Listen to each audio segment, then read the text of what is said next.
Un événement défiant toute logique s'est produit à Jérusalem. Imaginez un garçonnet de seulement 4 ans qui, n'ayant jamais mis les pieds dans cette ville, se met à arpenter les ruelles anciennes avec l'assurance d'un vieil habitant. Il désigne des lieux qui n'existent plus depuis longtemps, s'exprime dans des langues qu'on ne lui a jamais enseignées et se remémore une existence qui n'est pas la sienne. Voici l'histoire d'Ethan Miller, un enfant porteur de souvenirs vieux de plusieurs siècles, des mémoires gravées dans les pierres mêmes d'une cité éternelle. Ce qui avait commencé comme de simples vacances en famille s'est rapidement mué en une expérience qui allait bouleverser à jamais leur compréhension de l'amour, de la perte et du pardon. Avant de continuer, écrivez dans les commentaires, l'âme se souvient de ce que l'esprit oublie. Vous verrez comment cette phrase prendra tout son sens à la fin de ce récit.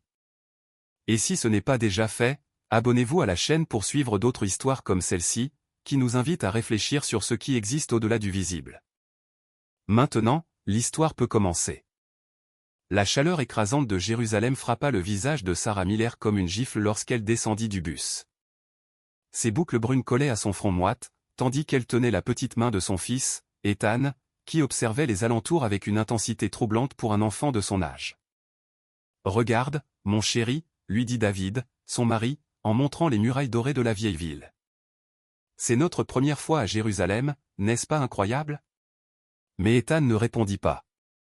Ses yeux bleus, habituellement pétillants de malice, étaient devenus vitreux, comme s'il percevait une réalité invisible pour ses parents. Malgré la chaleur étouffante, un frisson inexplicable parcourut l'échine de Sarah. « Ethan, ça va ?» demanda-t-elle en s'accroupissant à sa hauteur. L'enfant cligna lentement des yeux et la regarda avec une expression qui ne lui appartenait pas. Un instant, Sarah a eu l'étrange impression de voir un adulte piégé dans le corps de son petit garçon, comme si une sagesse ancienne brillait derrière ce regard d'enfant. « Nous devons aller par là, » murmura-t-il, pointant une direction précise à travers les rues sinueuses de la cité antique. « La maison, ma maison, est près du temple. Je peux sentir l'odeur du cèdre et du bois frais. » David et Sarah échangèrent un regard où se lisait une confusion grandissante.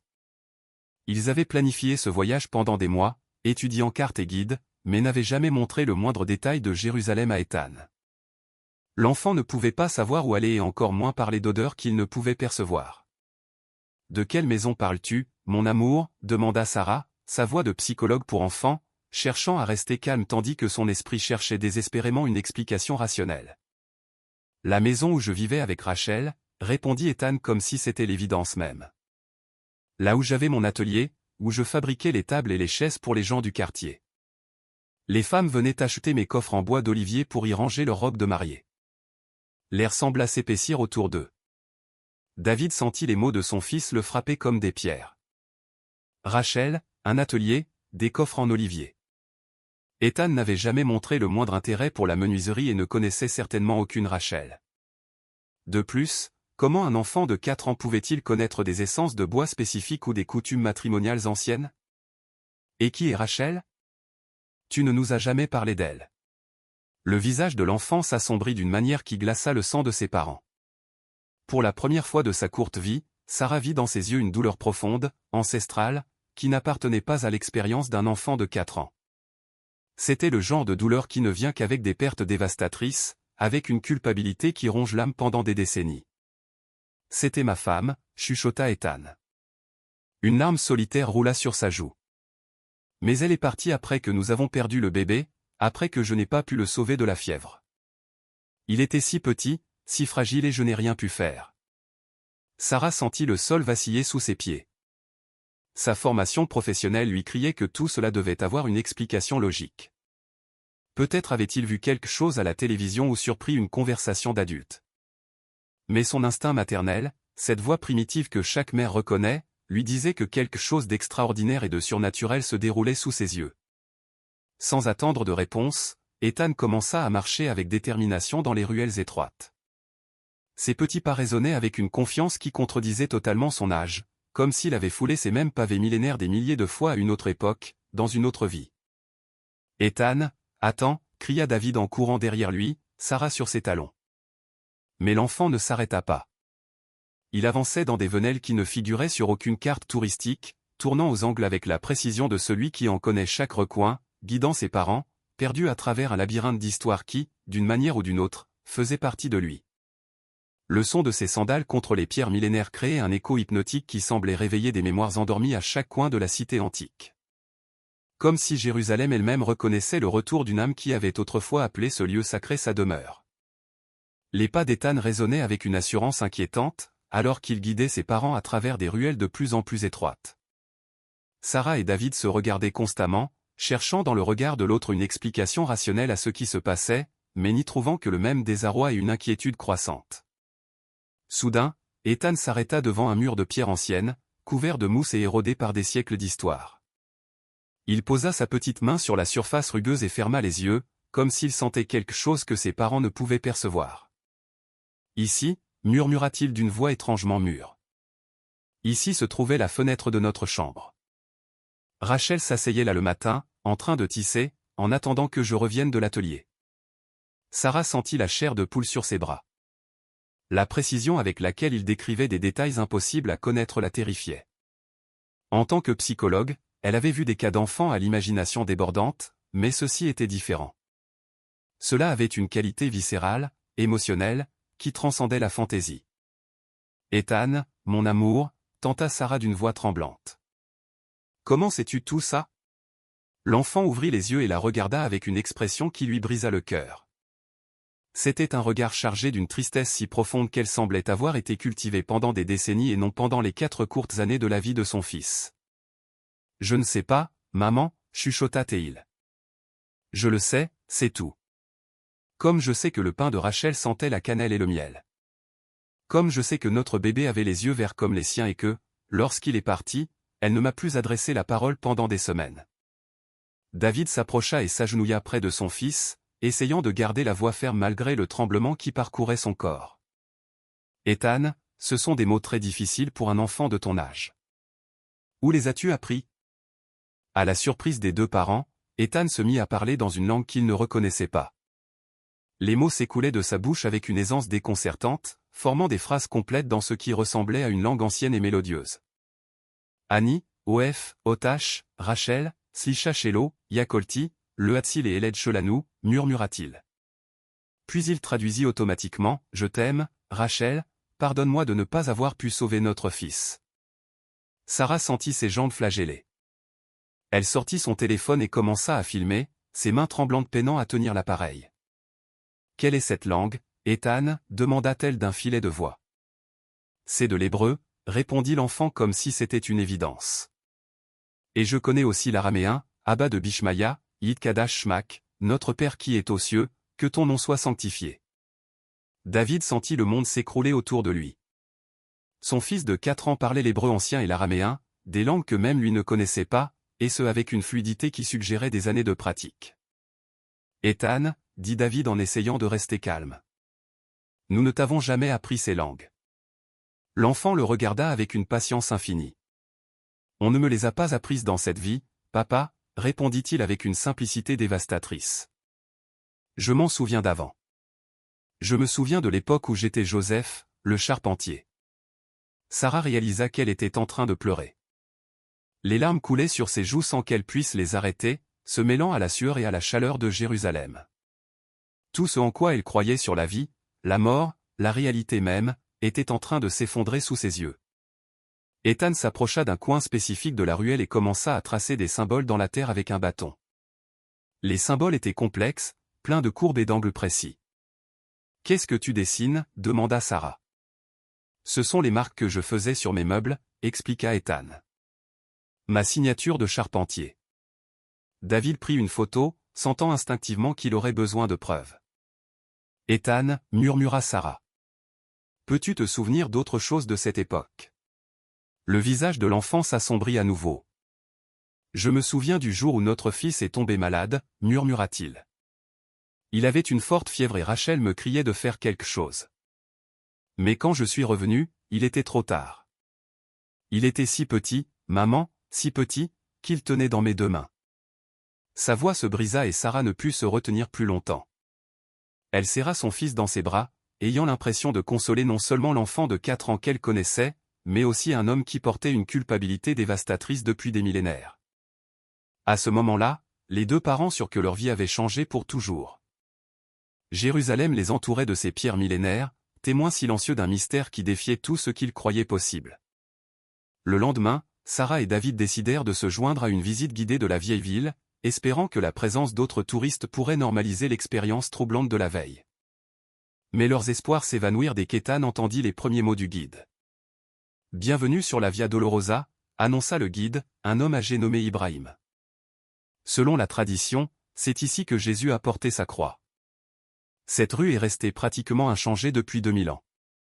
Ethan fronça les sourcils et tira sur la manche de sa mère. « Maman, ce monsieur se trompe », chuchota-t-il assez fort pour être entendu. Sarah sentit ses joues s'empourprer. « Ethan, tu ne peux pas interrompre le guide, lui souffla-t-elle. Mais l'enfant se dégagea et se dirigea droit vers Ibrahim. « Monsieur, dit-il avec le sérieux d'un adulte, cette rue n'est pas la vraie Via Dolorosa. La véritable se trouve 3 rues plus à l'est. Je travaillais près de là et je voyais passer les processions romaines tout le temps. » Un silence gêné s'installa. Ibrahim sourit avec condescendance. « Petit, c'est très mignon, mais ce parcours est basé sur des siècles de recherche. » « Non, » l'interrompit Ethan avec une fermeté qui glaça le sang de ses parents. « Vous montrez la route créée par les croisés au XIe siècle. La vraie passait là où se trouve maintenant le marché aux épices. Je m'en souviens car je devais fermer mon atelier à chaque fois que les soldats passaient avec les condamnés. » Ibrahim cessa de sourire. Certains touristes commencèrent à murmurer, intrigués. « Et que me dites-vous du temple d'Hérode » continua Ethan. « Vous avez dit qu'il se trouvait là où est le dôme du rocher, mais ce n'est pas tout à fait exact. Le Saint des Saints était 15 mètres plus au nord. Je le sais parce que mon beau-père travaillait comme tailleur de pierre sur les agrandissements et il me racontait la disposition exacte des pierres. » C'est alors qu'un homme qui suivait la visite en silence s'approcha. Il était d'âge mûr, avec une barbe grise soignée et des yeux intelligents. « Excusez-moi, dit-il à Ibrahim. Je suis le docteur Benjamin Cohen, archéologue. Je n'ai pu m'empêcher d'entendre les remarques de ce jeune homme et je dois dire qu'elles sont remarquablement précises. » Sarah sentit ses genoux se dérober. « Que voulez-vous dire » demanda-t-elle. Le docteur Cohen s'accroupit à la hauteur d'Ethan. « Ce que cet enfant vient de décrire coïncide exactement avec nos découvertes archéologiques les plus récentes, expliqua-t-il. Des découvertes que nous n'avons pas encore publiées officiellement. Seuls quelques spécialistes au monde connaissent ces détails. » Ethan regarda le docteur Cohen avec reconnaissance. « Docteur, dit l'enfant, croyez-vous aux âmes qui reviennent ?» La question était si directe, si adulte, que le docteur Cohen resta un instant silencieux. « Je ne suis pas sûr de ce que je crois, » répondit-il honnêtement, « mais je crois en la recherche de la vérité, aussi impossible qu'elle puisse paraître. » Ethan sourit pour la première fois depuis leur arrivée. « Voulez-vous que je vous montre où était mon atelier » demanda-t-il. « Là où je fabriquais les plus belles tables de tout Jérusalem. » Ibrahim, le guide, resta bouche bée tandis que son groupe se désintéressait. « Suivez-moi, dit Ethan en prenant la main du docteur Cohen. Je vais vous montrer le Jérusalem que j'ai vraiment connu. » Le docteur Cohen avait insisté pour rencontrer la famille Miller dans un café tranquille. « Ethan, dit le docteur Cohen doucement, en posant un petit enregistreur sur la table. Ça te dérange si j'enregistre notre conversation ? » L'enfant hocha la tête. « C'est d'accord. Joseph a toujours été doué pour parler avec les érudits. » Un frisson familier parcourut David. « Parle-moi de Joseph » demanda le docteur Cohen. Ethan leva les yeux, son regard se perdant dans le lointain. « Joseph ben Matisyahu, répondit-il. Il est né en l'an 15 de votre calendrier, fils de charpentier. Il a appris le métier dès son plus jeune âge, travaillant le cèdre, l'olivier et le thuya. Il décrivit le quartier des artisans, son atelier au rez-de-chaussée et sa vie à l'étage avec Rachel, son épouse. Ils se sont mariés quand il avait 24 ans et elle 18. C'était un mariage arrangé, mais ils sont tombés vraiment amoureux. » Les yeux d'Ethan s'illuminèrent. « Oh, l'atelier était magnifique, chuchota-t-il. 3 fenêtres orientées au sud pour la lumière, les outils accrochés au mur et ça sentait toujours le bois frais et l'huile de lin. » Le visage d'Ethan s'adoucit avec une tendresse qui brisa le cœur de ses parents. Rachel était la plus belle femme de tout Jérusalem, des cheveux sombres comme la nuit, des yeux verts comme des olives mûres. Et quand elle souriait, le monde entier semblait plus lumineux. Elle avait une voix d'ange. Le soir, quand je remontais de l'atelier, je la trouvais en train de chanter en préparant le dîner. « Aviez-vous des enfants » demanda le docteur Cohen, devinant déjà la réponse. Le silence s'installa. Quand Ethan parla, sa voix n'était qu'un murmure chargé d'une douleur millénaire. « Un fils. Nous l'avons appelé Yehuda. Né en hiver. Il était si petit, si parfait. Les yeux de sa mère, mes longues mains. Les larmes commencèrent à rouler sur les joues de l'enfant. Mais quand il a eu 8 mois, une terrible fièvre s'est abattue sur la ville. Yehuda en a fait partie. Pendant 3 jours, Rachel et moi, nous nous sommes relayés pour le veiller. Mais ça n'a pas suffi. À l'aube du 4e jour, il a cessé de respirer. Rachel le tenait dans ses bras, lui chantant la même berceuse que tous les soirs. Quand elle a compris qu'il était parti, son cri a réveillé tout le quartier. Après cela, Rachel n'a plus jamais été la même.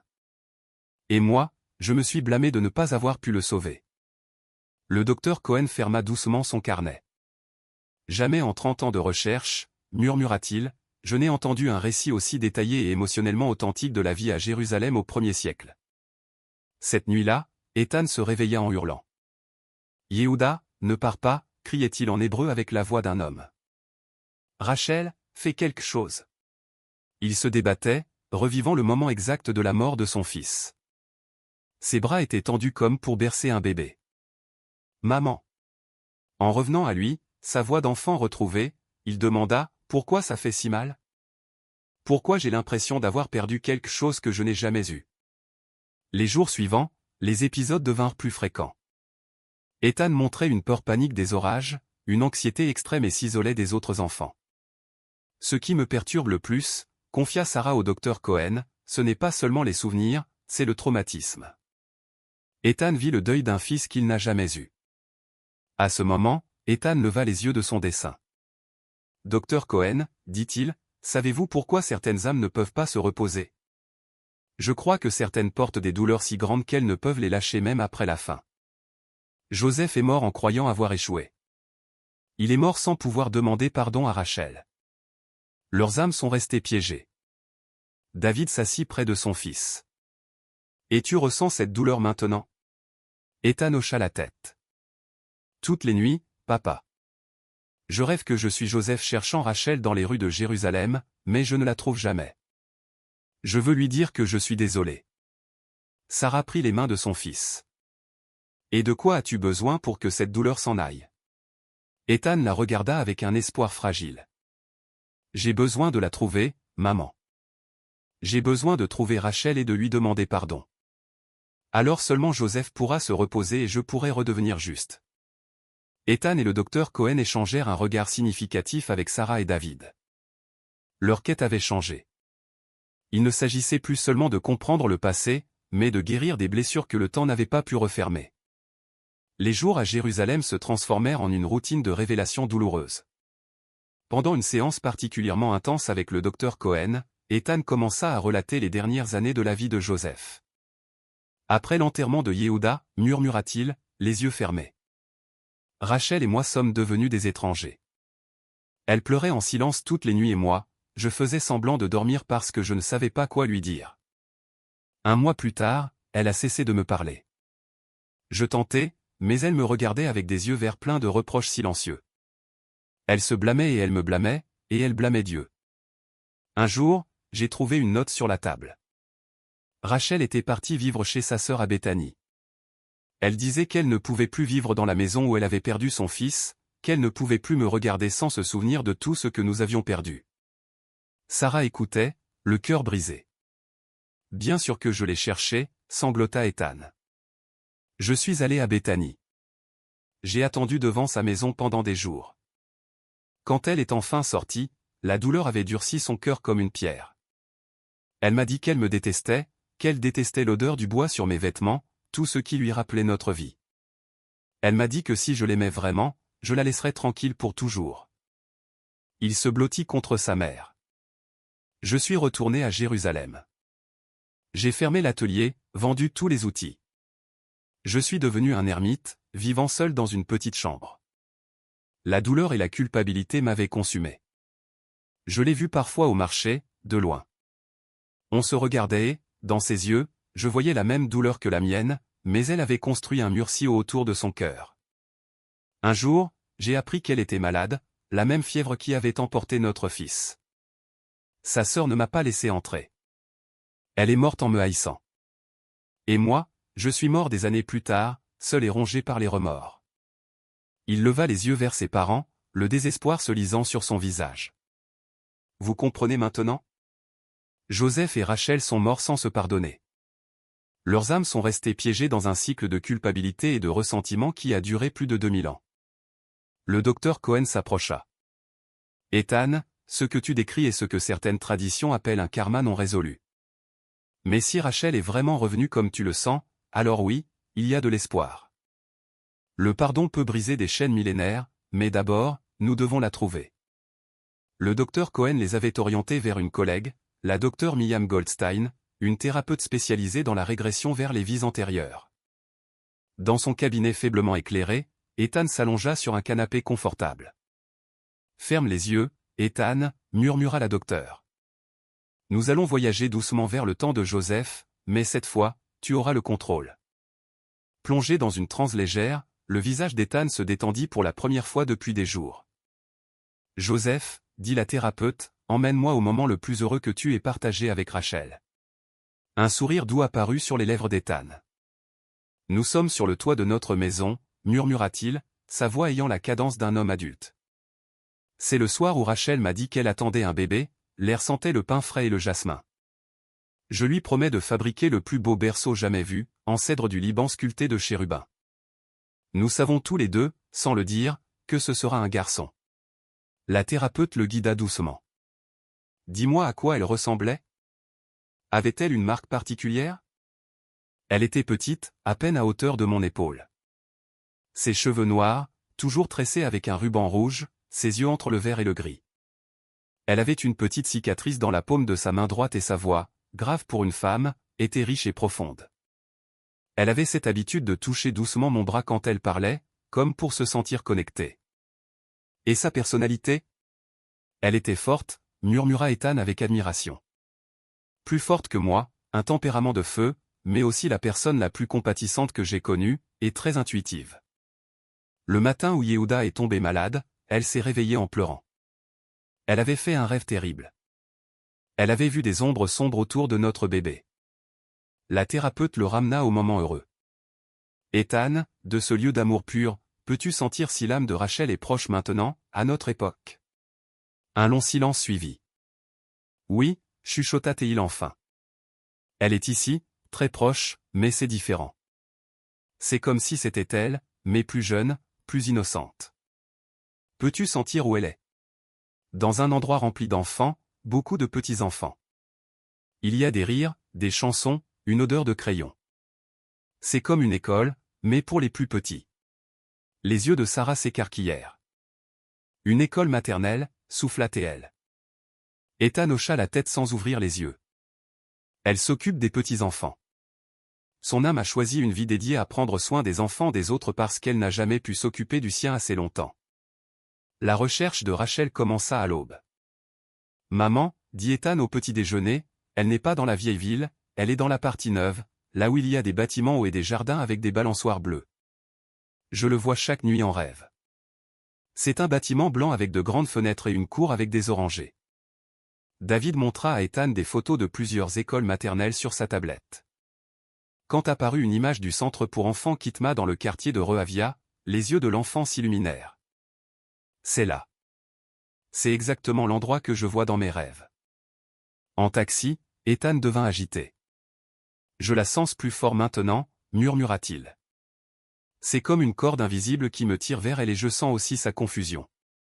Elle sait que quelque chose change, mais ne comprend pas quoi. Quand ils arrivèrent, le bâtiment correspondait parfaitement à la description d'Ethan. La directrice, une femme nommée Ruth, les reçut. En réalité, commença Sarah, nous cherchons une de vos enseignantes. Notre fils a une connexion spéciale avec elle, bien qu'il ne l'ait jamais rencontrée. Ruth fronça les sourcils. Ethan, qui était resté silencieux, prit la parole. Elle a les cheveux sombres et les yeux verts. Elle chante des berceuses aux enfants quand ils sont tristes et sent toujours la lavande. Elle a une petite cicatrice sur la main droite. Ruth resta bouche bée. La description était trop précise. Vous parlez de Rebecca Goldman, chuchota TL. Mais comment votre fils peut-il savoir tout ça? Elle ne travaille ici que depuis 6 mois. Sarah sentit sa peau se hérisser. Rachel, Rebecca, c'était trop proche pour être une coïncidence. À cet instant, une voix mélodieuse s'éleva de la cour, chantant une berceuse en hébreu. Ethan se figea. C'est elle, murmura-t-il les larmes aux yeux. C'est sa voix. Après 2000 ans, je reconnaîtrai cette voix n'importe où. Par la fenêtre, ils virent une jeune femme d'environ 25 ans assise sous un oranger, consolant un petit garçon. Elle correspondait trait pour trait à la description. Rachel, murmura Ethan, sa voix sonnant comme celle d'un homme qui aurait cherché quelqu'un pendant une éternité. Ma chère Rachel. Comme si elle avait senti qu'on l'observait, Rebecca leva les yeux vers la fenêtre. Son regard croisa celui d'Ethan. Elle se figea, les yeux écarquillés comme si elle voyait un fantôme. Elle se leva lentement, sans quitter Ethan des yeux, et commença à marcher vers le bâtiment, comme en transe. Son visage exprimait une confusion profonde, mais aussi une reconnaissance instinctive. Ethan se dirigea vers la porte du bureau. Je dois lui parler. J'attends cette conversation depuis plus longtemps que vous ne pouvez l'imaginer. Alors que Rebecca s'approchait dans le couloir et Ethan sortait du bureau pour la rencontrer, tous sentirent qu'ils étaient sur le point d'assister à la réunion de deux âmes qui s'étaient cherchées à travers les siècles. Le couloir du centre pour enfants était devenu une scène suspendue dans le temps. Rebecca s'approchait lentement, les yeux fixés sur Ethan, tandis que le garçon avançait avec une détermination qui transcendait son âge.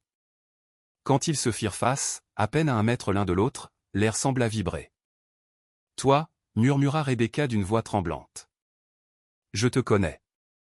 Je ne sais pas comment, mais je te connais. » Ses yeux verts s'emplirent de larmes inexplicables. Ethan la regardait avec une expression mêlant un amour infini à une culpabilité millénaire. « Rachel » chuchota Théil. « Ma chère Rachel, je t'ai cherché si longtemps. » Rebecca recula, choquée. « Non. Je m'appelle Rebecca. Tu n'es qu'un petit garçon. » Mais sa voix se brisait. Quelque chose au plus profond d'elle le reconnaissait. « Rebecca, dit doucement Sarah, nous pensons que vous et Ethan avez partagé une connexion dans une autre vie. Une vie où vous étiez Joseph et Rachel dans cette même ville, il y a plus de 2000 ans. » Rebecca porta une main à son front. « C'est de la folie, murmura-t-elle. Mais depuis que je suis arrivée à Jérusalem, je fais des rêves si vifs sur une vie qui n'est pas la mienne, un amour perdu, un bébé. » Sa voix se cassa en mentionnant le bébé. Ethan fit un pas de plus. « Yehuda, chuchota Théil, notre petit Yehuda. Il avait tes yeux verts et mes longues mains. Il est parti à cause d'une fièvre et depuis, nous portons une culpabilité qui ne nous appartient pas. » Rebecca s'effondra contre le mur, ses jambes ne la soutenant plus. Des fragments de souvenirs affluèrent. L'atelier de menuiserie, murmura-t-elle, l'odeur du cèdre, les nuits sur le toit. Et les chansons que tu chantais en tissant, continua Ethan, pleurant lui aussi. Et comment tu touchais mon bras quand tu parlais? Exactement comme tu viens de le faire avec le petit garçon dans la cour. Ruth, la directrice, s'approcha. Rebecca, depuis que tu travailles ici, tu chantes des berceuses en hébreu ancien que personne ne connaît. Tu nous as toujours dit que tu ne savais pas où tu les avais apprises. Rebecca la regarda, les yeux écarquillés. Et j'ai toujours fait des cauchemars où je perdais un bébé. C'est pour ça que je suis devenue enseignante. Je pensais que prendre soin des enfants des autres pourrait combler ce vide que j'ai toujours senti. Ethan s'approcha. Rachel, mon amour, dit-il, sa voix résonnant comme celle d'un homme qui avait attendu des millénaires. Je suis tellement désolé. Désolé de ne pas avoir pu sauver Yehuda. Désolé que notre douleur nous ait séparés. Désolé d'être parti sans te dire à quel point je t'aimais. Rebecca le regarda dans les yeux et, à cet instant, Sarah vit qu'une digue émotionnelle qui retenait des siècles de douleur venait de céder. Joseph, murmura-t-elle, sans plus aucune confusion dans la voix. Mon cher Joseph, je suis désolé aussi. Désolé de t'avoir blâmé. Désolé d'avoir laissé la douleur détruire notre amour. Elle s'agenouilla à la hauteur d'Ethan. Pour la première fois depuis leur arrivée, l'enfant sourit avec une paix authentique. Peux-tu me pardonner, chuchota Théel. Seulement si tu peux me pardonner, répondit Ethan. Rebecca le serra alors dans ses bras et Sarah eut l'impression d'assister non pas à l'étreinte d'un enfant et d'une jeune femme, mais à la réunion de deux âmes séparées par des siècles de culpabilité et de chagrin. Nous nous pardonnons, murmurèrent-ils à l'unisson. Et à cet instant, une sensation de paix absolue emplit le bâtiment, comme si une blessure ancestrale commençait enfin à guérir. Pour la première fois, Ethan Miller ressemblait à ce qu'il était vraiment, un enfant de 4 ans, libéré du poids d'une faute qu'il avait portée pendant plus de 2 millénaires. 2 jours plus tard, le petit groupe retourna dans la vieille ville, à l'endroit exact où Ethan avait indiqué que se trouvait l'atelier de Joseph. Ici, dit Ethan, exactement ici se trouvait la porte de mon atelier. Rebecca, le sens-tu? Elle ferma les yeux. Oui, chuchota Théel. Je sens l'odeur du cèdre. J'entends le son de ton marteau et je vois la petite chaise que tu fabriquais pour Yehuda. La docteure Goldstein leur tendit à chacun de petites pierres lisses. Elles vont représenter toute la culpabilité, toute la douleur que vous avez portée. Regardez-vous et dites tout ce que Joseph et Rachel n'ont jamais pu se dire. Rebecca s'agenouilla. Joseph, dit-elle, la voix de Rachel s'élevant à travers elle, tu as été le meilleur des maris. La mort de notre fils n'était pas de ta faute. J'ai été idiote de te blâmer. Je me suis laissé consumer par la peine alors que j'aurais dû te consoler. Ethan la regardait, les yeux brillants de soulagement. Rachel, répondit-il avec la sagesse de Joseph, tu étais mon cœur. Je comprends pourquoi tu m'as blâmé. Le chagrin était trop grand. Moi aussi, je me suis blâmé. Mais maintenant, je sais que l'amour survit même aux pertes les plus dévastatrices. Pouvez-vous vous libérer de ce fardeau maintenant, demanda la thérapeute. Oui, dirent-ils à l'unisson. Alors, laissez tomber les pierres.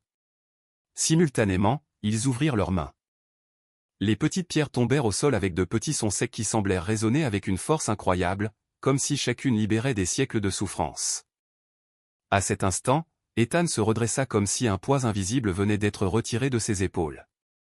Son visage se détendit et il redevint complètement un enfant de 4 ans. « Maman, dit-il en se tournant vers Sarah avec un sourire radieux, on peut aller jouer au parc après? On peut inviter mademoiselle Rebecca? J'aime beaucoup quand elle chante. » Les larmes de soulagement coulèrent sur les joues de Sarah. Son fils était de retour. Rebecca, elle aussi, semblait transformée. La tension constante qu'elle portait avait disparu. Le docteur Cohen ferma son carnet. Jamais, murmura-t-il, je n'avais été témoin de quelque chose d'aussi beau. 3 mois plus tard, de retour aux États-Unis, la famille recevait des nouvelles régulières de Rebecca. Ethan était redevenu un enfant comme les autres, passionné par les dinosaures et les super-héros. Mais parfois, quand Rebecca leur rendait visite et chantait les mêmes berceuses que Rachel des années auparavant, Sarah pouvait voir une étincelle de reconnaissance dans les yeux de son fils. Pas de la douleur, pas un traumatisme, mais simplement l'écho d'un amour assez fort pour transcender le temps, la mort et trouver enfin le chemin de la paix. Ce qui avait commencé comme un mystère impossible dans les rues de Jérusalem a révélé que ni le temps ni la fin ne peuvent effacer ce que l'âme a encore besoin de guérir. Si vous êtes arrivé jusqu'ici, repensez à la phrase du début, l'âme se souvient de ce que l'esprit oublie. Vous savez maintenant que ce n'était pas qu'une métaphore. Si cette expérience a résonné en vous, je vous invite à laisser un j'aime, à vous abonner et à partager cette vidéo. Car chaque histoire que nous racontons ici est faite pour être ressentie, réfléchie et pour guérir ensemble. Merci de nous avoir accompagnés et souvenez-vous, parfois les pierres gardent des mémoires qui n'attendent que d'être libérées.